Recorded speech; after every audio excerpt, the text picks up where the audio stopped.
सबसे पहले तो सांस्कृतिक कार्यक्रम प्रस्तुत करने वाले सभी वैष्णवों के लिए, सभी लोगों के लिए, उनको सिखाने वाले जितने हैं उनके लिए, उनके परिवार वालों के लिए, जिन्होंने इतनी सुविधा कर दी कि वो ये सीख सकें, प्रैक्टिस कर सकें, यहाँ प्रस्तुत कर सकें, उन सभी के लिए एक बार खूब खूब तालियां।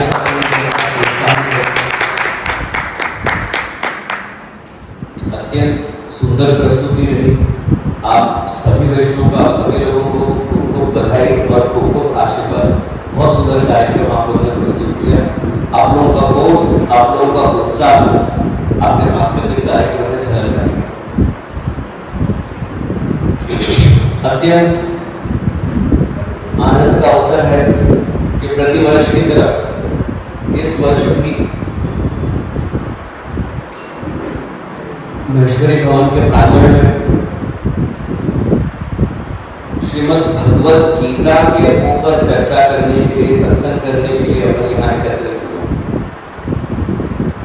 जिनके मनोरथ स्वरूप अपन यहाँ एकत्रित हुए हैं, जैसे यमुना सत्संग मंडल, वल्लभ गिरी सेवा समाज, चाटक परिवार, षडजी और उनका परिवार, और अपन सबके आदमी हैं।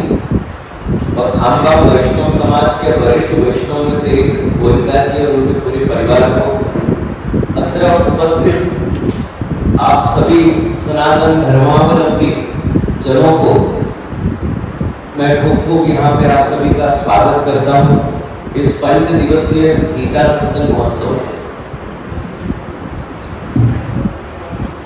श्री वल्लभाचार्य जी के युगल चरणों में यही विनती है कि इसी प्रकार से आप सब जनों को इतना बल प्रदान करें, इतनी शक्ति प्रदान करें कि प्रतिवर्ष आप लोग इस प्रकार के अनेक कार्यक्रमों का आयोजन करते रहो और मुझे भी उनमें बुलाते रहो।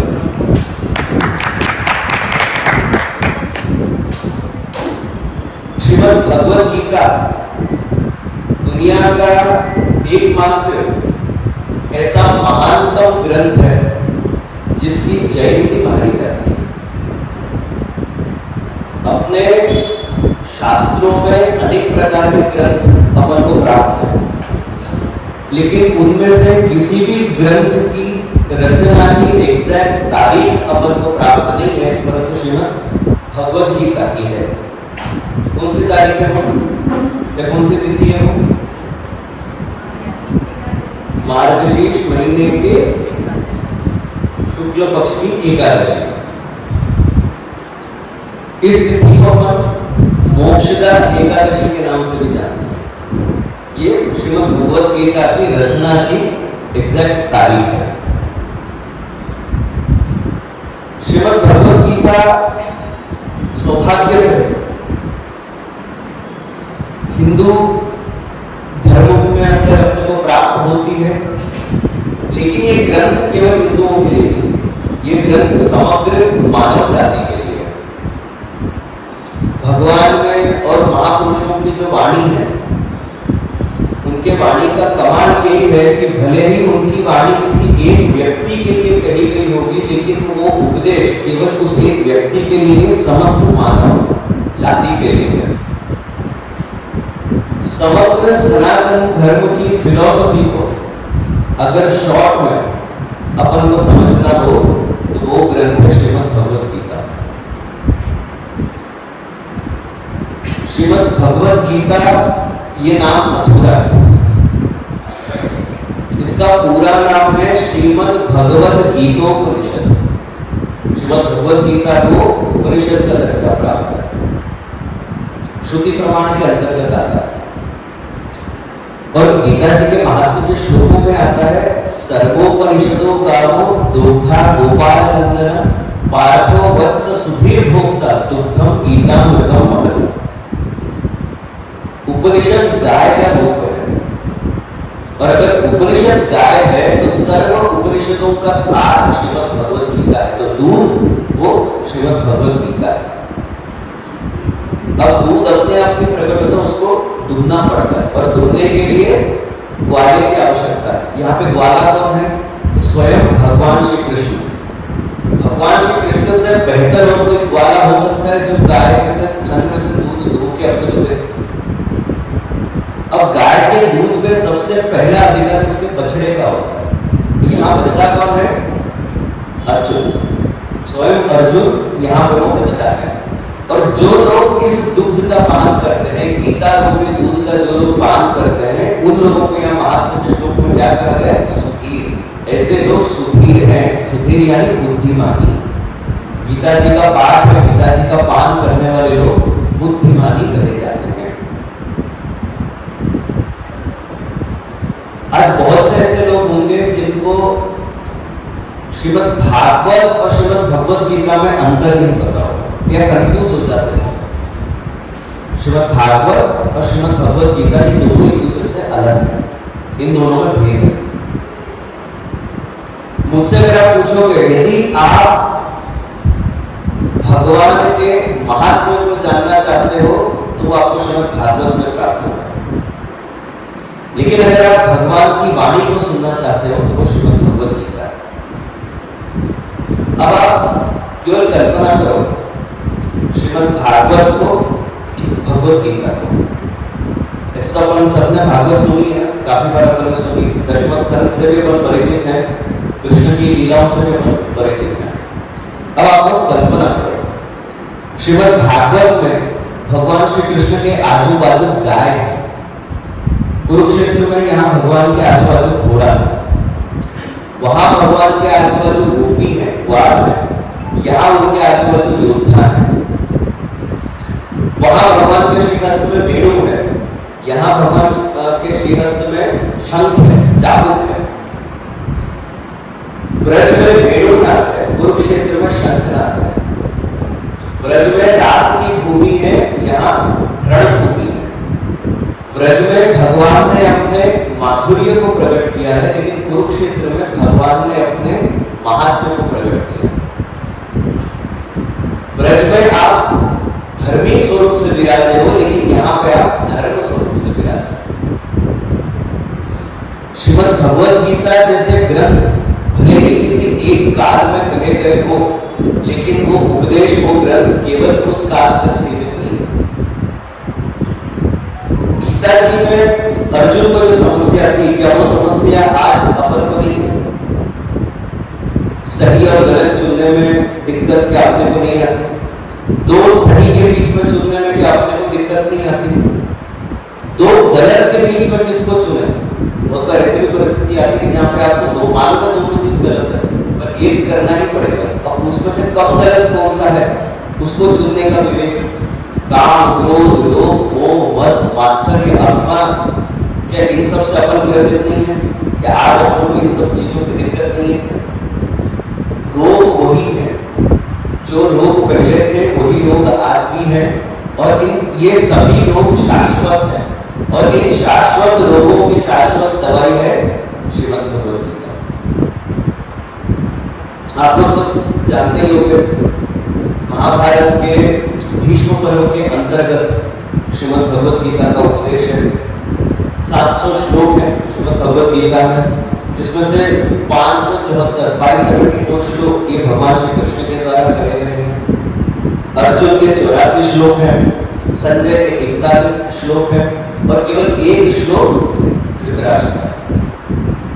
बस मजे की बात है, संपूर्ण विश्व को अंधकार से प्रकाश की ओर ले जाने वाला ग्रंथ, इसका पान करने वाले लोगों की आंखें खोल देने वाले ग्रंथ की शुरुआत एक अंधे व्यक्ति से हुई।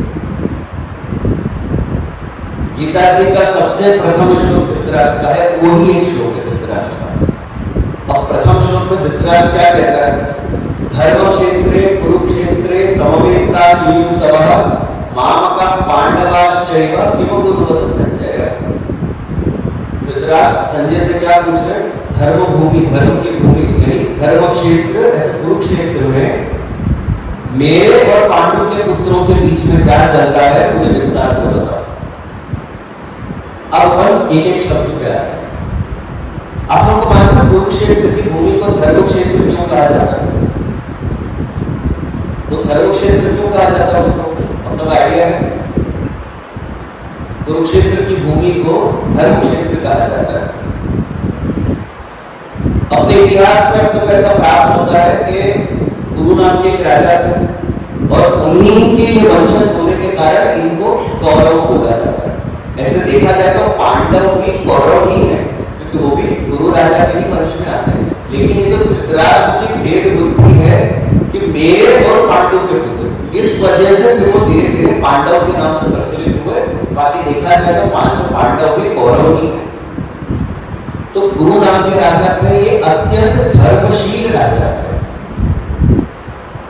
ये इतने धर्मशील थे, इनका ऐसा मानना था कि प्रजा से वसूला हुआ जो कर है वो प्रजा के ही उपयोग में आना चाहिए। वो खुद का निर्वाह प्रजा के कर से नहीं करते थे।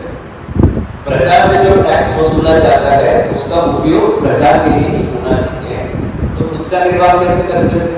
तो कुरुक्षेत्र की उस भूमि में वो कृषि करते और कृषि से खुद का निर्वाह करते। इतने धर्मशील राजा थे, इसलिए उस क्षेत्र को धर्म क्षेत्र कहा गया। और आज उसी धर्म क्षेत्र में एक महान लड़ाई होने वाली है, एक युद्ध छिड़ने वाला है। धर्म क्षेत्र, कुरुक्षेत्र। अपने शास्त्रों में मुख्यतः दो शब्द आते हैं, एक है तीर्थ और एक है क्षेत्र। इन दोनों का अंतर पता है? तीर्थ किसको बोलते हैं, क्षेत्र किसको बोलते हैं?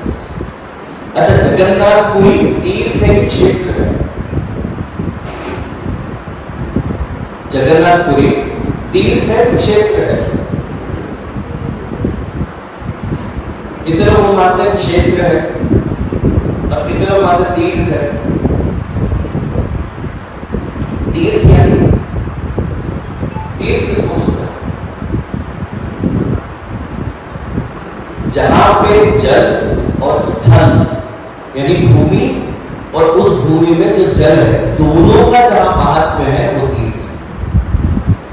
जहां पे केवल भूमि का महात्म्य है वो क्षेत्र। अब आप बताओ, जगन्नाथपुरी तीर्थ है कि क्षेत्र? जगन्नाथपुरी में समुद्र का महात्म्य है कि भूमि का महात्म्य है कि दोनों का महात्म्य है? जगन्नाथपुरी क्षेत्र है। जगन्नाथपुरी को अगर आप देखोगे तो प्राचीन अपने शास्त्रों में पुरुषोत्तम क्षेत्र कहा गया। जगन्नाथपुरी क्षेत्र है। अच्छा, आप लोगों को मालूम है बालाजी जहां विराजते हैं, आप लोगों ने किए बालाजी के दर्शन? उस क्षेत्र का नाम क्या है? तिरुमला नहीं, तिरुपति नहीं, उस क्षेत्र का प्राचीन नाम क्या है? वराह क्षेत्र, वराह स्वामी का, वराह भगवान का क्षेत्र है। वराह भगवान ने एक समय पे जब बालाजी ऊपर पधारे होंगे वहां पे, तो वराह भगवान ने उनको वो जगह दी कि आप यहाँ विराजिए। आज महात्मा बालाजी का इतना बढ़ गया है कि लोगों को मालूम नहीं कि वो क्षेत्र एक्चुअली वराह स्वामी का है, वराह भगवान का क्षेत्र है। तो जहां पे केवल स्थान का महात्म्य है वो क्षेत्र, और जहां पे जल और स्थल दोनों का महात्म्य है वो तीर्थ। आप लोग सब पिछले साल कुंभ स्नान करके आए। त्रिवेणी तीर्थ है कि क्षेत्र है? गंगा जी तीर्थ है कि क्षेत्र है? तीर्थ है जी, बढ़िया। अब मैं आप लोगों से एक प्रश्न पूछता हूं। अपन गंगा स्नान करने गए, त्रिवेणी स्नान करने गए, अपन कैन में जल भर के लाते हैं, बोतल में, कैन में अपन जल भर के लाते हैं। अच्छा, उससे पहले गंगा स्नान किस लिए करते हैं अपन? कारण, गंगा स्नान का कारण, त्रिवेणी में स्नान का कारण वो पाप धोने के लिए। वहां 3 नदियां मदद करेगी पाप धोने में, केवल गंगा जी मदद करेगी। अब अपन वहां से जल भर के आए, गंगा जी से, त्रिवेणी से, कुंभ का जल, गंगा जल अपन भर के आए, लाके अपने अपनी टंकी में डाल दिया।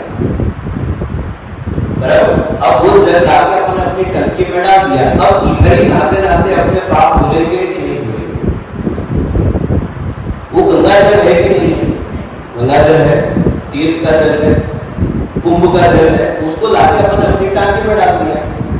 अब घर में नॉर्मल शावर लेने से क्या अपने पाप धुल जाएंगे? क्या अपन को मुक्ति मिल जाएगी? नहीं।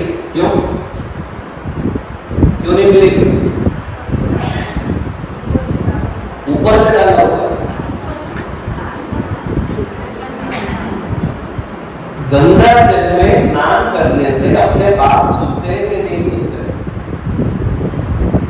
शुद्ध है।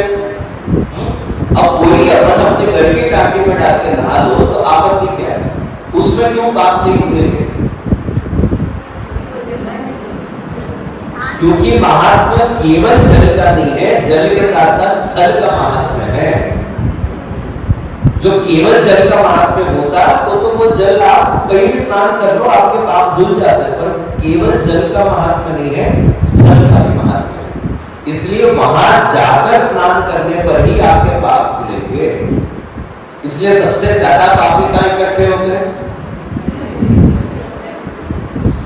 पर ऐसा नहीं मानना, रिकॉर्डिंग चल रही है, खुलासा कर रहा हूं, ऐसा नहीं मानना मैं कोई इन सब स्नान के विरोध में बिल्कुल नहीं। मैं खुद भी जाता हूं, मैं खुद भी गया भी था, तो पाप धोने के भाव से नहीं गया। पाप धुले नहीं धुले, सब सारे पाप सारे पुण्य ठाकुर जी के चरणारविंद में, तो पाप धोने के भाव से नहीं गया था। हाँ ठीक है, तीर्थ है, तीर्थ में स्नान करने का महात्मा है, तो जाके स्नान करके आ गए। तो धर्म क्षेत्रे कुरुक्षेत्रे समवेता युयुत्सवः। आज का समाज मुमुक्षु होने की जगह पे युयुत्सु बन के घूम रहा है। युयुत्सु यानी, युयुत्सु का अर्थ होता है लड़ाई करने वाले, युद्ध करने के इच्छुक, जो लड़ाई में जिनकी इच्छा है उनको युयुत्सु बोला जाता है, जो लड़ाई करने के लिए तत्पर है। आज का समाज मोक्ष नहीं, मोक्ष यानी जो मोक्ष की इच्छा के लिए तत्पर है या मोक्ष की इच्छा के लिए प्रयत्न करते हैं वो मोक्ष, लेकिन जो युद्ध के लिए प्रयत्न करते हैं वो युयुत्सु। आज अपना ही समाज है, इन जनरल समाज युयुत्सु बन के घूम रहा है। जहां देखो वहां अशांति, कोई शांति से ना रह रहा है ना किसी को रहने दे रहा है। एक बार एक सोना और एक लोहे के बीच में बातचीत चल रही है। सोना लोहे से पूछता है, भाई तेरे पे भी हथौड़ी पड़ती है, मेरे पे भी हथौड़ी पड़ती है, पर तेरे पे जब हथौड़ी पड़ती है तो तेरे पे इतना आवाज क्यों आता है, मैं तो इतना आवाज नहीं करता। तो लोहा का जवाब देता है, अपने जब अपनों को मारते हैं तो दुख ज्यादा होता है। हथौड़ी भी तो लोहा है। अपने जब अपनों को मारते हैं या अपने जब अपनों को दुख देते हैं तो उसमें दुख, तकलीफ, पीड़ा ज्यादा होती है, इसलिए शोर भी ज्यादा आता है। अब महाभारत की बात निकली तो मैं आप लोगों से एक प्रश्न और पूछना चाहता हूँ महाभारत के विषय में। आप लोगों ने बात सुनी है कि घर पे महाभारत नहीं रखनी चाहिए, जो घर पे महाभारत रखो तो महाभारत हो जाएगी, सुनी आपने बात? आप लोग मानते हैं घर में रामायण महाभारत जैसी पुस्तकें नहीं होनी चाहिए, जो रखोगे तो महाभारत हो जाएगी? महाभारत नहीं रखते। रामायण से डर नहीं है कि कोई किडनैप हो जाए, वो महाभारत से डर है। अब जो लोग इस बात को मानते हैं कि घर पे महाभारत रखने से महाभारत हो जाती है, तो मैं तो उन लोगों से पूछना चाहता हूँ कि जो लोग महाभारत नहीं रखते अपने घर पे, क्या वहां महाभारत नहीं होगी? आज विश्व का ऐसा कौन सा कोना है जहाँ पे शांति है, जहाँ महाभारत नहीं हुई? कौन सा कोना है? आप देखो, पूर्व से लेके पश्चिम तक, उत्तर से लेके दक्षिण तक, पूरे विश्व में देखो, खाली भारत की बात नहीं है। कहाँ शांति है? विश्व के कौन से कोने में शांति है? मिडिल ईस्ट में शांति है, यूरोप में शांति है, एशिया में शांति है, पश्चिम की तरफ शांति है, कहाँ शांति है? आए गए दिन इधर से उधर कोई ना कोई गोला फेंक रहा है एक दूसरे के ऊपर। वो लोग तो नहीं रखते महाभारत, वहां महाभारत हो रही है कि नहीं हो रही? बहुत ही सिस्टमैटिक तरीके से पूर्व के लोगों ने क्या किया है, रामायण और महाभारत जैसे शब्दों को नेगेटिव इमोशंस और नेगेटिव सेंटिमेंट्स के साथ जोड़ के उनने अपने को पाठ पढ़ा दिया और अपने दिमाग में बैठा दिया। और आज अपने मुंह से ये शब्द निकलते हैं, अरे यार उसको मत बोलो, उसको बोले तो रामायण हो जाएगी। मतलब रामायण का अर्थ ही अपन इतना नेगेटिव कर दिया, अरे नहीं यार मेरे को रामायण में नहीं पढ़ना, इन सब लोगों की रामायण में मेरे को नहीं पढ़ना। अरे उसको मत बुलाना, उसको बुलाएंगे तो महाभारत हो जाएगी। नहीं चलो ना अपन इधर थोड़ा सा सहन कर लेते, सहन नहीं किया तो परिवार में क्लेश। मतलब महाभारत को क्लेश के साथ अपन ने जोड़ दिया है, वाद विवाद को रामायण के साथ अपन ने जोड़ दिया है, और ये सिस्टमैटिक तरीके से अपने दिमाग में बैठा गया। और इसी प्रकार से अपन अपने लौकिक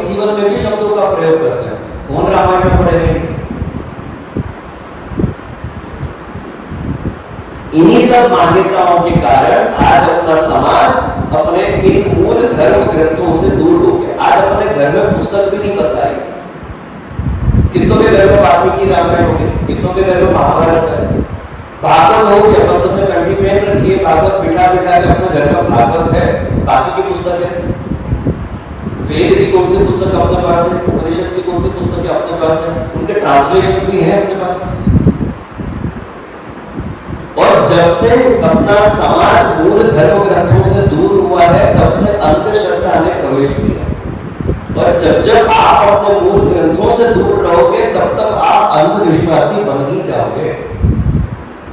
फिर तो जिसने जो बोल दिया आप लोग को मान के चलना पड़ेगा। अपने पुस्तक का देखने के लिए, चेक करने के लिए, क्रॉस वेरीफाई करने के लिए पुस्तक ही नहीं है, जिसने जो बोल दिया आपने वो मान लिया। और ऐसे करते करते कितने सारे विषयों में आज अपन अंधविश्वासी हो गए, अथवा तो कितने सारे ऐसे विषय हैं जिनके पीछे का मूल कारण अपन जानते ही नहीं। कोई अपन से पूछने आए तो भी अपने पास बताने के लिए कोई कारण नहीं है कि भाई ये क्यों किया जाता है या इसका प्रमाण कहां मिलता है, नहीं मालूम। क्यों? कभी पुस्तक खोल के देखा नहीं। गीता जी के 16वें अध्याय में भगवान अर्जुन का आज्ञा करते हैं, यश शास्त्र विधिवत सृज्य वर्तते काम कारक न सिद्धि न वाप्नोति न सुखम न पराम गति तस्मात् शास्त्रं प्रमाणन्ते कार्य कार्य व्यवस्थितो ज्ञात्वा शास्त्रं प्रधानोक्तं कर्म कर्तुं विहारसि। भगवान अर्जुन को क्या आज्ञा करें कि जो व्यक्ति शास्त्र विधि को त्याग कर आचरण करता है, मनमानी रीत से आचरण करता है, फिर वो चाहे धर्म का ही आचरण क्यों ना हो, अगर आप शास्त्र विधि को त्याग कर मनमानी रीत से कोई आचरण करते हो, ऐसे व्यक्ति को न किसी प्रकार का सुख, न परोगति, न ही शांति प्राप्त होती है, न किसी प्रकार की सिद्धि उसको प्राप्त होती है। कर्तव्य और अकर्तव्य, डूस एंड डोंट्स, क्या करना चाहिए क्या नहीं करना चाहिए, इसके संदर्भ में शास्त्र ही प्रमाण है। इसलिए अर्जुन, तुम शास्त्र के प्रमाण से तुम चलो, मनमानी रीत से मत चलो। शास्त्र क्या आज्ञा करता है उसके अनुसार तुम चलो, मनमानी रीत से मत चलो। आज अपने वैष्णव संप्रदाय में अपन सेवा मनमानी रीत से कर रहे हैं कि महाप्रभु जी के हिसाब से कर रहे हैं। इसलिए अपने को किसी भी प्रकार की कोई सिद्धि प्राप्त नहीं होती। आज जितना भाव दृढ़ हो जाना चाहिए था उतना भाव दृढ़ हुआ। आप 84 वैष्णव की वार्ता देखो, 200 वैष्णव की वार्ता देखो, उनको तो अमुक दिनों में ठाकुर जी सानुभावता जगाते थे। ये आपको तो इतने वर्ष हो गए, क्योंकि सेवा करते करते कहीं ना कहीं अपन ने मनमानी रीत से सेवा करना शुरू कर दिया। अपन ठाकुर जी के अनुसार एडजस्ट होकर सेवा करते हैं, आज ठाकुर जी अपने हिसाब से एडजस्ट हो गए। अपन ठाकुर जी के हिसाब से एडजस्ट हुए कि ठाकुर जी अपने हिसाब से एडजस्ट हो गए। तो गीता में भगवान आज्ञा करते हैं, न सिद्धि न वाप्नोति न सुखम न पराम गति। ऐसे व्यक्ति को न किसी प्रकार की सिद्धि, न सुख, न ही परम गति को प्राप्त करता है। आप ठाकुर जी के हिसाब से एडजस्ट करने की जगह पे आपने ठाकुर जी को अपने हिसाब से एडजस्ट कर दिया हो, तो कहीं ना कहीं तो महात्मा खुद ही का है, खुद ही का अहम कहीं ना कहीं है। और जब तक वो रहेगा, वो व्यक्ति न किसी प्रकार की सिद्धि, न किसी प्रकार का सुख, न ही परम गति को प्राप्त कर सकता है।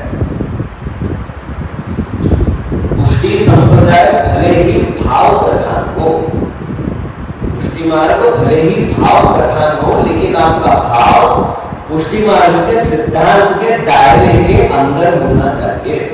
जहां आपका भाव का और सिद्धांत का कनेक्शन टूटा, जहां आपका भाव सिद्धांत के दायरे से बाहर जाएगा, वहीं पे अंधविश्वास प्रवेश कर जाएगा।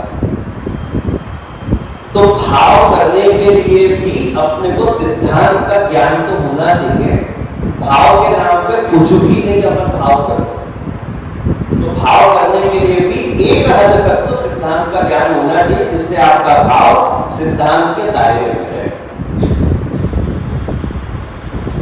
अब जहां पे गीता जी की चर्चा हो, गीता जी के महात्मा की चर्चा हो, वहां पे जगन्नाथपुरी का प्रसंग नहीं लेने में आए, ऐसा संभव नहीं। जगन्नाथपुरी के प्रसंग से अपन सब परिचित हैं। खास करके वैष्णव समाज तो परिचित होना ही चाहिए जगन्नाथपुरी के प्रसंग से। राजा ने शास्त्रार्थ के लिए घोषणा कर दी, 4 विषयों का निर्णय राजा को करना था। कौन कौन से विषय?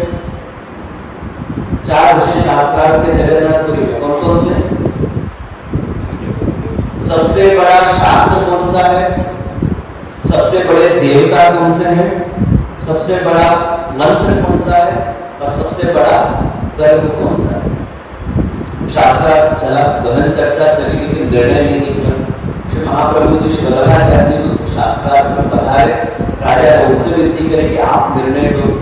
महाप्रभु जी बोलते मैं निर्णय तो दे दूं पर आप लोग मानोगे नहीं। तो एक काम करते हैं, एक कागज और कलम जगन्नाथ जी के सम्मुख रख देते हैं, मंदिर के कपाट बंद कर देते हैं। दूसरे दिन अपन फिर जगन्नाथ जी के पास जाएंगे, तब तक जगन्नाथ जी खुद इसका उत्तर देंगे। ये बात सभी वहां पे उपस्थित लोगों को मान्य हुई। सबने कागज कलम लिया, जगन्नाथ जी के आगे रखा, कपाट बंद किए। दूसरे दिन प्रभात के समय जब गए अंदर, कपाट खोल के देखा तो वहां पे जगन्नाथ जी ने श्लोक लिखे रखा। कौन सा श्लोक था? एकम शास्त्रम देवकी पुत्र गीतम, एको देवो देवकी पुत्र एवो, एको मंत्रस्य तस्य नामानि यानि, कर्माप्येकम तस्य देवस्य सेवा। सबसे पहला वाक्य है एकम शास्त्रम देवकी पुत्र गीतम। देवकी पुत्र गीतम अर्थात श्रीमद् भगवत गीता। श्री महाप्रभु जी एक जगह पे आज्ञा करते हैं, गीतार्थ सूत्रार्थ तद विस्तारो भागवतम। गीता जी के 18 अध्याय का ही विस्तार श्रीमद् भागवत के 18,000 श्लोक हैं। यानी एक अध्याय का भागवत में 1,000 श्लोकों से विस्तार किया है। जो बात भगवान ने गीता जी में सूक्ष्म रूप में, संक्षिप्त रूप में, दबे शब्दों में कही है, उसी का विस्तार श्रीमद् भागवत है। तो सबसे बड़ा शास्त्र कौन सा है? तो देवकी पुत्र गीता। इसके ऊपर मैं और विस्तार करूंगा, लेकिन आगे फिर आता है एको देवो देवकी पुत्र एवो। सबसे बड़े देवता कौन से हैं? तो भगवान श्री कृष्ण है।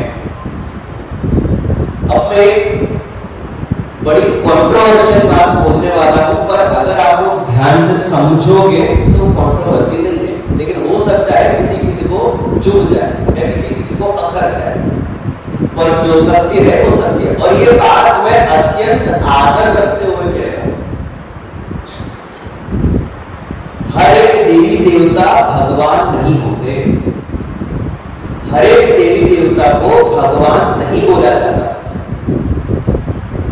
भगवान एक ही है, बाकी सब देवी है, देवता है, कुल देवी है, कुल देवता है, और उनका अत्यंत आदर है, इसमें कोई शंका नहीं है, लेकिन वो भगवान नहीं। भगवान एक ही है और वो श्री कृष्ण, और उसका प्रमाण है। मैं प्रमाण सहित के बात सिद्ध करूंगा, मैं ऐसे नहीं बोल रहा हूं, या फिर मैं कृष्ण भक्त हूं, या फिर मैं महाप्रभु जी का वंशज हूं, या फिर वैष्णव संप्रदाय के अंतर्गत हूं, इसलिए ये बात मैं नहीं कह रहा हूं, मैं प्रमाण सहित के बात कह रहा हूं। प्रत्येक देवी देवता भगवान नहीं होते। श्लोक आता है, ऐश्वर्यस्य समग्रस्य वीर्यस्य यशस्श्रियः ज्ञान वैराग्य मोक्षयोश्चैव क्षण्णां भगत इति रणः।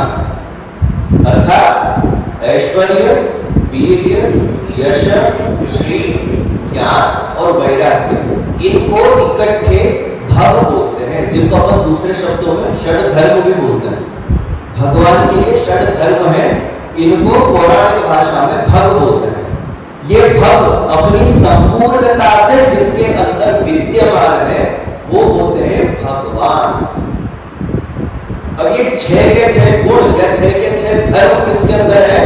तो केवल भगवान श्री कृष्ण के ही अंदर है। बाकी सब देवता है, देवी है, पर वो सब भगवान नहीं है, क्योंकि ये 6 के 6 धर्म उन सभी के अंदर विद्यमान नहीं है। इसके अंदर 4 है, 5 है, 6 के 6 नहीं। अपने अंदर भी है, उन्हीं का अंश होने के कारण अपने अंदर भी है, पर अपने अंदर भी 1 गुण, 2 गुण, 3 गुण, मैक्सिमम 5 गुण, मैक्सिमम, ज्यादा से ज्यादा। पर 6 के 6 केवल एक के ही अंदर है, वो है भगवान श्री कृष्ण, इसलिए उनको भगवान बोला जाता है। अब आप भागवत जी देखो, आप भगवत गीता ही देख लो। भागवत जी में या भगवत गीता में जब जब विष्णु के किसी अवतार ने या फिर कृष्ण की ही जब जब वाणी हो, अपने भक्तों को जब वो उपदेश देते हो, तो भागवत जी में, गीता जी में किन शब्दों का प्रयोग होता है? भगवान वाचक। आप लोग पुस्तक खोल के देख लेना, भागवत जी देख लो अथवा गीता जी भी देख लो, जब जब भगवान अपने किसी अवतार के माध्यम से भी अगर जो उपदेश देते हो, तो वहां भागवत जी लिखता है, गीता जी लिखती है भगवान वाचक। ये शब्द दूसरे देवी देवताओं के लिए प्रयोग नहीं होता। भगवान शब्द दूसरे देवी देवताओं के लिए प्रयोग नहीं किया। ये अपन की बोली में बोलते बोलते में और ऐसी आदत अपने पड़ी हुई है कि जहां अपन प्रत्येक देवी देवता को भगवान मानते हैं, पर नहीं, प्रत्येक देवी देवता भगवान नहीं। भगवत इच्छा या भगवत आदेश के बिना ब्रह्मा जी शिव जी को छोड़ के किसी देवी देवता को किसी भी भगवत धाम में प्रवेश ही नहीं है। मालूम आपके लोग? भगवत आदेश या भगवत इच्छा के बिना कोई भी देवी देवता ऐसे ही भगवत धाम में प्रवेश नहीं कर सकते। जब तक ठाकुर जी आज्ञा नहीं करें या ठाकुर जी की इच्छा नहीं हो, तब तक वो प्रवेश नहीं कर सकते। चाहे वो वैकुंठ हो, चाहे गोलोक हो, चाहे वो रमा वैकुंठ हो, चाहे वो साकेत हो, व्यापी वैकुंठ हो, श्वेतद्वीप वैकुंठ हो, किसी भी वैकुंठ में किसी भी देवी देवता का ऐसे ही प्रवेश संभव नहीं है। जब तक भगवत इच्छा नहीं हो, जब तक भगवत आज्ञा नहीं हो, तब तक वो प्रवेश नहीं कर सकते। तो कहने का तात्पर्य ये है कि मनुष्य मनुष्य है, यक्ष यक्ष है, गंधर्व गंधर्व है, पितृ पितृ है, इसी प्रकार से देवता देवता है, पर भगवान तो एक ही है। देवता शब्द दिवु धातु के ऊपर से बनता है। दिवु धातु का अर्थ है जिसके अंदर स्वयं प्रकाश हो, जो दिव्य हो। चंद्रमा स्वयं प्रकाश है, सूर्य से उसको प्रकाश प्राप्त होता है, सूर्य स्वयं प्रकाश है। इसी प्रकार से प्रत्येक देवी देवता, इनको देवी या देवता क्यों बोला जाता है? क्योंकि ये दिव्य है, इनकी अपनी एक आभा है, इनकी अपनी एक शोभा है, ये अपने आप में दिव्य है, इसलिए वो देवी है, देवता है। इंद्रदेव, सूर्य देव, अग्निदेव, वरुण देव, ब्रह्मदेव, ये सब देव है, देवी है, देवता है, कुलदेव कुलदेवी।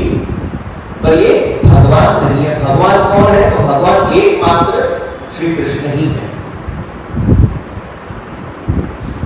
गीता जी में भगवान एक बार रिपीट करके अर्जुन को बताते हुए कि मत्तम परतरम नान्यत् किंचित् अस्ति धनंजय वही सर्वमिदं प्रोक्तम सूत्रे मणिगणा इव। किसी और देवी या देवता ने इस बात को क्लेम नहीं किया है। जो बात भगवान आज्ञा कर रहे हैं वो बात किसी देवी देवता ने क्लेम नहीं किया। भगवान क्या आज्ञा कर रहे हैं अर्जुन को कि हे धनंजय, मुझसे बढ़कर इस पूरे ब्रह्मांड में कुछ नहीं है, इस जगत में मुझसे बढ़कर और कुछ नहीं है, पूरा जगत मेरे से उत्पन्न हुआ हुआ है। जैसे एक सूत की माला में आप मोती पिरो के रखते हो, ऐसे ही ये पूरा जगत को मैंने पिरो के रखा है, मुझसे बंधा हुआ ये जगत। माला मोती तो मोती बिखर जाएगी, इसलिए अगर आप भगवान को हटा दो इस जगत में से, पूरा जगत बिखर जाएगा। भगवान से ये जगत की उत्पत्ति है और भगवान ने ही इस जगत को अपने से बांध के रखा है, जैसे एक मोतियों की माला अपन पिरो के रखता है। और यही बात श्री महाप्रभु जी के शब्दों में अगर मैं बोलूं तो महाप्रभु जी आज्ञा करते हैं, पर ब्रह्म तो कृष्णो ही सच्चिदानंदकम बृहत्। पर ब्रह्म तो सिर्फ और सिर्फ भगवान श्री कृष्ण ही है। जिन लोगों को सनातन धर्म का थोड़ा बहुत आइडिया है या ज्यादा आइडिया नहीं है, मैं एक बात बताता हूं, इससे अपन अपना आज का विषय पूरा करेंगे। सनातन धर्म के अंतर्गत प्रस्थान त्रयी है। प्रस्थान त्रयी समझते हैं? सनातन धर्म का जो मूल फाउंडेशन है, जो पाया है, वो 3 चीज पे टिका हुआ है, जिसको प्रस्थान त्रयी बोलते हैं। प्रस्थान शब्द का अर्थ है जहां से आप यात्रा शुरू करते हो। भाई कब प्रस्थान कर रहे हो? 4-5 दिन के बाद वैष्णव पूछेंगे वैसे जी आप कब प्रस्थान कर रहे हो? तो प्रस्थान का अर्थ है यात्रा शुरू करना। सनातन धर्म के अंतर्गत अगर शास्त्रों का अध्ययन आपको करना है तो शुरुआत कहां से करोगे? तो बोलते प्रस्थान त्रयी। 3 प्रस्थान है, 3 प्रमाण है। आप अपनी यात्रा वेदों से शुरू करो, वेदों का अध्ययन करो। अगर वेदों से आपको संतुष्टि नहीं मिलती या आपको कठिन लगते हैं तो फिर आता है गीता जी, भगवत गीता, दूसरा प्रस्थान। फिर अगर गीता जी से भी आपको संतुष्टि नहीं मिली या फिर आपको नहीं समझ आ रही है तो फिर आता है तीसरा प्रस्थान, वो है ब्रह्म सूत्र, जिसको अपन दूसरे शब्दों में व्यास सूत्र भी कहते हैं। अब यहाँ सनातन धर्म के अंतर्गत जितने भी संप्रदाय हैं, इंक्लूडिंग पुष्टि मार्ग, जितने भी संप्रदाय हैं, जितने भी आचार्यों के अपने अपने संप्रदाय, चाहे वो प्राचीन हो चाहे आधुनिक हो, कोई भी संप्रदाय प्रस्थान त्रयी के खिलाफ नहीं जा सकता। किसी भी संप्रदाय का सिद्धांत वेद विरोधी नहीं हो सकता। किसी भी संप्रदाय का सिद्धांत गीता जी से विरोध में नहीं जा सकता। किसी भी संप्रदाय का सिद्धांत ब्रह्म सूत्र के विरोध में नहीं जा सकता। अगर उस संप्रदाय का सिद्धांत जाता है तो उसको संप्रदाय का दर्जा नहीं प्राप्त होता। अगर आपका कोई संप्रदाय है, वो संप्रदाय में आपका मूलभूत सिद्धांत ऐसा है जो वेद विरोधी है, जो गीता जी के विरोध में है, जो ब्रह्म सूत्र के विरोध में है, तो उसको सनातन धर्म के अंतर्गत संप्रदाय का दर्जा प्राप्त नहीं। वो कोई पंथ हो सकता है, कोई ग्रुप होगा, पर वो संप्रदाय को नहीं कहलाता। संप्रदाय कहलाने के लिए आपका सिद्धांत वेद, गीता और ब्रह्म सूत्र के अंतर्गत ही होना चाहिए। अब श्री महाप्रभु जी से पूर्व जितने भी जगत गुरु हुए, जितने भी आचार्य हुए, ये सभी प्रस्थान त्रयी के आचार्य हैं।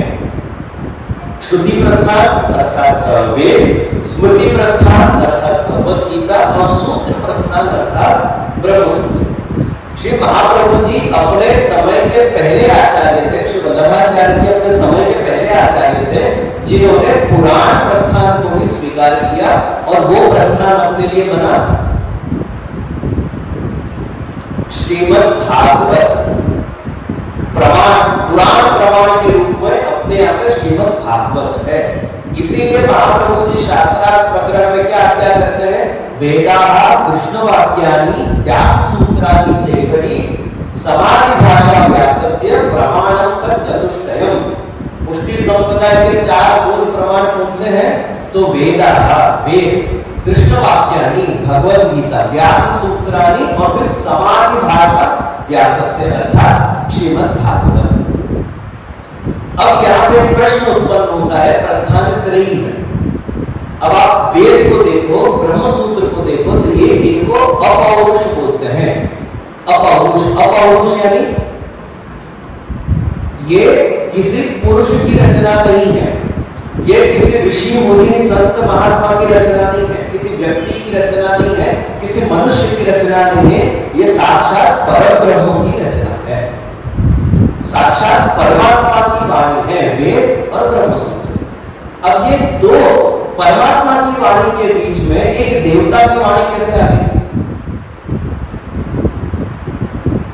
ये दो प्रमाण के बीच में, वेद और ब्रह्म सूत्र के बीच में भगवान श्री कृष्ण की वाणी कैसे आ गई? अन्य किसी देवता की वाणी को स्थान मिला?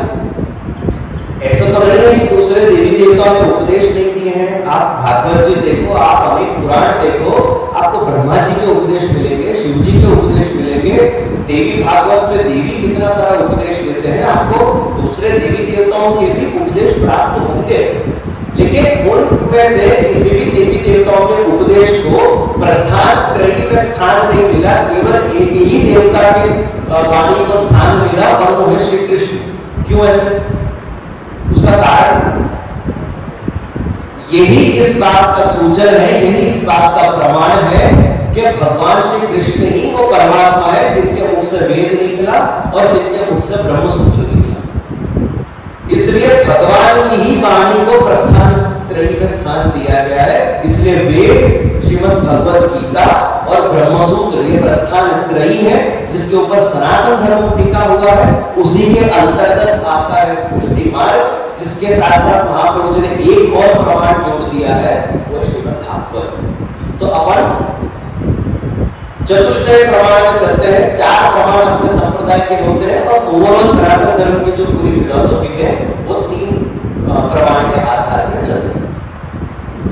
अन्य किसी देवी देवता की वाणी को स्थान नहीं मिला, केवल भगवान श्री कृष्ण की वाणी को स्थान मिला। यही इस बात का प्रमाण है कि भगवान श्री कृष्ण ही परब्रह्म है, परमात्मा है, परमेश्वर है। वही भगवान है जिनके मुख से वेद प्रकटा है, यही वो भगवान है जिनके मुख से ब्रह्मसूत्र प्रकटा है। इसलिए तो भागवत जी में लिखा है, एते चांश कला पुंसः कृष्णस्तु भगवान स्वयं। श्रीमद् भागवत जी के अंतर्गत भगवान के जितने भी अवतारों की चर्चा करी है वो अंश या कला अवतार हो सकते हैं, लेकिन जब कृष्ण की चर्चा होती है, जब दशमस्कंध में कथा प्रवेश करती है, तो वहां लिखते हैं कृष्णस्तु भगवान स्वयं आनंदस्य हरे लीला। जब दशमस्कंध की बात होती है, तब कृष्ण चरित्र की बात होती है, तब लिखते हैं अब तो भगवान के चरित्र का वर्णन होगा। अब तक अंश और कला अवतार, उनकी विभूति और उनके भक्त, इन सब की चर्चा अब तक हो गई। अब साक्षात भगवत वाणी है, अब साक्षात भगवान की चर्चा होगी। तो एकम शास्त्रम देवकी पुत्र गीतम, एको देवो देवकी पुत्र एको मंत्रस्य तस्य नामानि यानि। सबसे श्रेष्ठ, सर्वश्रेष्ठ अगर कोई मंत्र है तो वो है भगवान श्री कृष्ण का नाम। और पुष्टि संप्रदाय में अपने को भगवान का नाम किस प्रकार से प्राप्त है या किस रूप में प्राप्त है? अष्टाक्षर के रूप में अपने को प्राप्त है, श्री कृष्ण शरणम मम।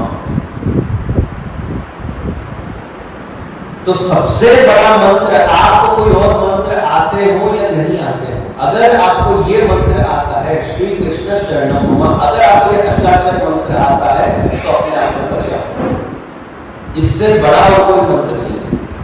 यही एकमात्र ऐसा मंत्र है जिसको आप किसी भी अवस्था में आप इसका स्मरण कर सकते हो।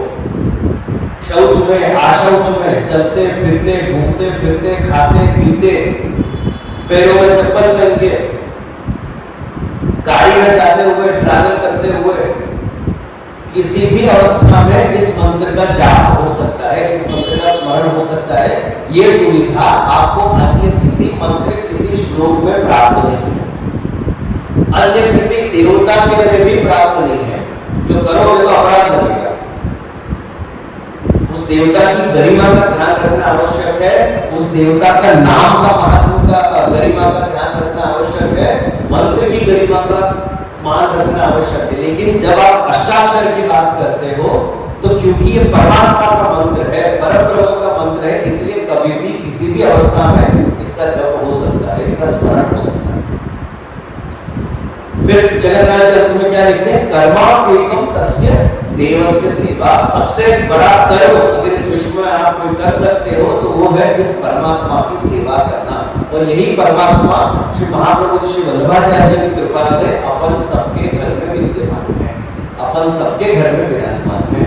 इससे बड़ा सौभाग्य अपना और क्या हो सकता है? जिससे इस जगत की उत्पत्ति है, जिसकी वाणी को सनातन धर्म के अंतर्गत प्रस्थान त्रयी में स्थान मिलता है, जिनसे पूरा जगत सूत्र के रूप में बंधा हुआ है, वो भगवान अपने घर में विराजते हैं, अपने आप की सेवा अंगीकार करते हैं और अपन से बंधे हुए हैं। जिससे पूरा विश्व बंधा हुआ है वो भगवान अपन से बंधे हुए हैं। इससे बड़ा सौभाग्य और क्या हो सकता है? आप भगवान से बंधे हो, भगवान आपसे बंधे हो। आप भगवान से बंधे हो कि भगवान आपसे बंधे हो? भगवान आपसे बंधे हुए हैं। आप जब तक मंगला के गीत नहीं गाओ तब तक वो चाहे तो भी जाग नहीं सकते। आप कितने वर्षों से मिश्री भोग कर रहे हैं? वो प्रेम से स्वीकार है कि नहीं स्वीकार? आपके टाइम पे जगते हैं, आपके हिसाब से रहते हैं, आपका बना जैसा भी बनाते हो, जो भी बनाते हो, घर के बाकी के लोग स्वीकार है कि नहीं स्वीकार है? दूसरों का मुंह भले नहीं बने, भगवान का कभी मुंह बना हुआ? कभी ठाकुर जी को चिढ़ते हुए देखा कि क्या बकवास रसोई करी आज, नमक का ठिकाना नहीं, मसाले का ठिकाना नहीं, मिर्ची का ठिकाना नहीं। तो सबसे बड़ा कर्म है उस भगवान की सेवा करना। महाप्रभु जी की परम कृपा है अपने ऊपर कि आज अपन को वो भगवान अपने घर में विराज रहे, अपने को प्राप्त है। तो उनकी सेवा करने से बड़ा कर्म और कोई नहीं। गीता के महात्मा की चर्चा हो और साथ ही साथ शिकागो के धर्म सभा की चर्चा नहीं हो, वो भी संभव नहीं है। शिकागो में स्वामी विवेकानंद के समय में धर्म सभा का आयोजन हुआ था। आप लोग उस सभा के प्रसंग से परिचित हो। स्वामी विवेकानंद जी उस धर्म सभा में पधारे थे और वहां पे विश्व भर से अलग अलग मान्यता, अलग अलग पंथ और अलग अलग धर्म के लोग वहां पे उपस्थित थे। सभी अपनी अपनी पुस्तक लेके वहां पे उपस्थित थे। अब स्वामी विवेकानंद को देख के, उनकी वेशभूषा को देख के वहां के लोगों को लगा कि चलो थोड़ा इनका मजाक उड़ाता है। वो क्या करते हैं, सबसे पहले गीता जी को लेते हैं, जितने भी धर्म के वहां पे पुस्तकें विद्यमान थी जो विश्व भर से आई हुई थी, उसमें सबसे नीचे गीता जी को रखते हैं और फिर स्वामी विवेकानंद से पूछते हैं, स्वामी जी आपका क्या कहना है, कैसा लग रहा है आपको? अब स्वामी विवेकानंद क्या जवाब देते हैं, आपने सभी धर्म ग्रंथों की पुस्तकों में गीता जी को सबसे नीचे रख के बिल्कुल ठीक किया, क्योंकि सभी धर्म ग्रंथों का जो तत्व ज्ञान है, जो फिलॉसफी है, उसके जड़ में, उसके मूल में अगर किसी की फिलॉसफी है तो वो श्रीमद् भगवत गीता है। जो आप इसको सरका दोगे तो पूरी शाखा आपकी ढह जाएगी, पूरा पेड़ आपका ढह जाएगा, क्योंकि जड़ में भगवत गीता है। तो इनको लगे तो मजाक उल्टा पड़ गया। तो फिर ये क्या करते हैं, फिर से मजाक उड़ाने के लिए गीता जी को नीचे से निकाल के सबसे ऊपर रखते हैं। फिर स्वामी विवेकानंद से पूछते, स्वामी जी आपका क्या कहना है, अब आप क्या कहते हो? तो स्वामी जी क्या जवाब देते हैं, आपने गीता जी को सबसे ऊपर रख के बिल्कुल ठीक किया, क्योंकि इन सभी धर्म ग्रंथों के तत्व ज्ञान में सबसे ऊंचे में ऊंची अगर किसी की फिलॉसफी है, किसी का तत्व ज्ञान है, तो वो है श्रीमद् भगवत गीता। फिर से सोचते तो हमारा मजाक फिर से उल्टा पड़ गया। तो क्या करते हैं, वो ऊपर से हटा के सभी पुस्तकों के बीच में गीता जी को रखते हैं और फिर वापस स्वामी विवेकानंद से पूछते, स्वामी जी अब आपका क्या कहना है? तो स्वामी जी जवाब देते हैं कि आपने जो किया बिल्कुल ठीक किया, क्योंकि इन सभी धर्म ग्रंथों के तत्व ज्ञान में, फिलॉसफी में के हाथ में अगर कोई तत्व ज्ञान है, फिलॉसफी है, तो वो है श्रीमद् भगवत गीता। ये श्रीमद् भगवत गीता का महात्म्य है और ऐसे भगवत गीता के ऊपर सत्संग करने के लिए आज अपन यहाँ पे एकत्रित हुए हैं और अगले 5 दिनों तक एकत्रित होते रहेंगे। इस आयोजन के लिए एक बार फिर से यमुना सत्संग मंडल और वल्लभपुरी की सेवा समाज, उपस्थित खामगाम के सभी वैष्णवों को, उपस्थित अन्य लोगों को भी, सनातन धर्मावलंबी लोगों को भी मैं खूब खूब बधाई और खूब खूब आशीर्वाद देता हूँ कि आप लोगों ने इस 5 दिवसीय सत्संग सत्र का आयोजन किया।